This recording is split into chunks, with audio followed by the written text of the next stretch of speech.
A Twist of Fate by AdrianaintheSnow, Chapter 8. "And then," Remus said, "we found a huge piece of paper, and I arted a dragon onto it." "Arted, huh?" Patton asked. "Yeah, 'cause I didn't just draw it, I also used tape." "I see," Patton said, biting his lip to keep in the giggles. "Anyway,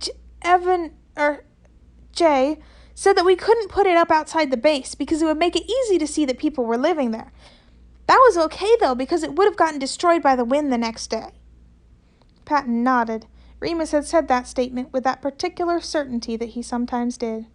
Patton, not for the first time since Remus and Jay had come to live here, thought that he probably had some sort of psychic ability.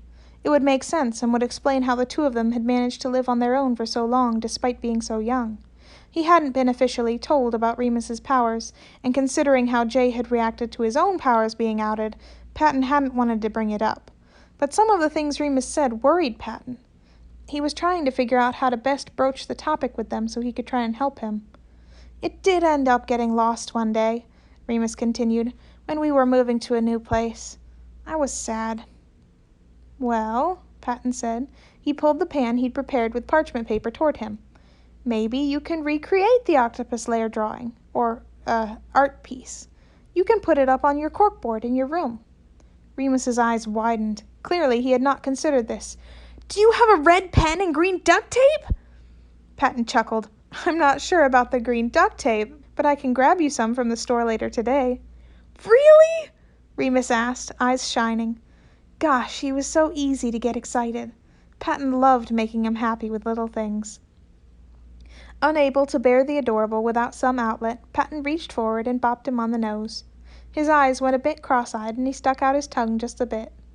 If Patton didn't currently have a bowl in one of his hands, he'd have been unable to stop himself from hugging him. "Of course," Patton said, scraping the last of the batter from the bowl into the cake pan. "Now, do you want to lick the spoon?" Remus's eyes lit up as Patton held it out to him. "Thank you!" He took the spoon Patton had been using to mix the cake batter and stuck it into his mouth. "I'm going to go find the perfect paper," he proclaimed as he skipped off toward the staircase. Patton watched him go with a smile and a headshake. He'd have to remember to go retrace his footsteps and clean up any stray batter he may be flinging across the steps right now. He moved to put the cake in the oven before setting the timer and placing the empty bowl into the sink.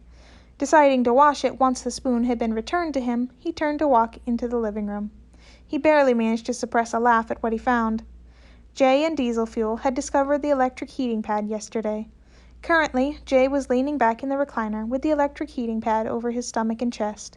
Diesel Fuel was curled up on said heating pad on top of him.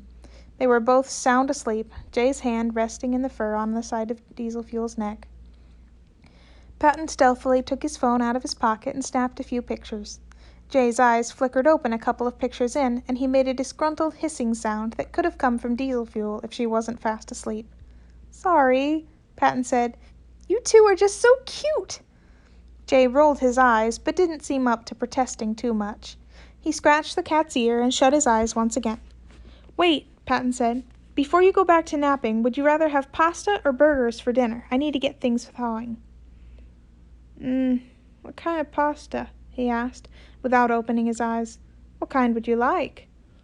"Can you do chicken Alfredo?" "I think that's pastable," Patton said.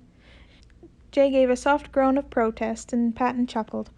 "I'll make extra so you two can have something to eat for lunch tomorrow," Patton said. "Thanks."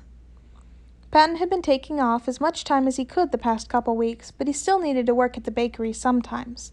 The owner, Mrs. Lovington, had been kind to him over the years, and she was getting older. He was the only one other than her who knew how to do a lot of things with the business, and it felt wrong making her do everything. While he didn't actually own the business, he still felt a certain responsibility to it. Not to mention, while the money was not tight with his inheritance, he was not foolish enough to depend on that forever, especially since he was planning to raise at least 2 kids. Yet, he felt guilty leaving Jay and Remus alone, but they weren't comfortable with being left alone with anyone other than Remy, who was back at school as of this week, or being out in public too much. Sometimes they'd consent to coming to the bakery briefly to eat, but overall they wanted to hide away at home. It was fair from the little they'd told him about what they were running from.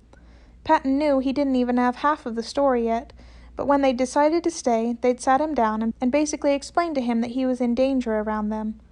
Jay had even admitted that the people who had given him his scars, who had burned off his soul marks, were the people still looking for them. Of course, it wasn't like they were unused to being alone. They'd cared for themselves for over a year, but still. He tried to get Remy to come as often as possible despite his busy schedule, but he couldn't be here every day Patton wasn't. Thinking of Remy, the doorbell rang, drawing Patton out of his thoughts. He was a bit earlier than he'd said he'd be, which meant that Janice popped up, dislodging a displeased diesel fuel. "Remy probably just got out of class early," Patton soothed. "I'll answer it."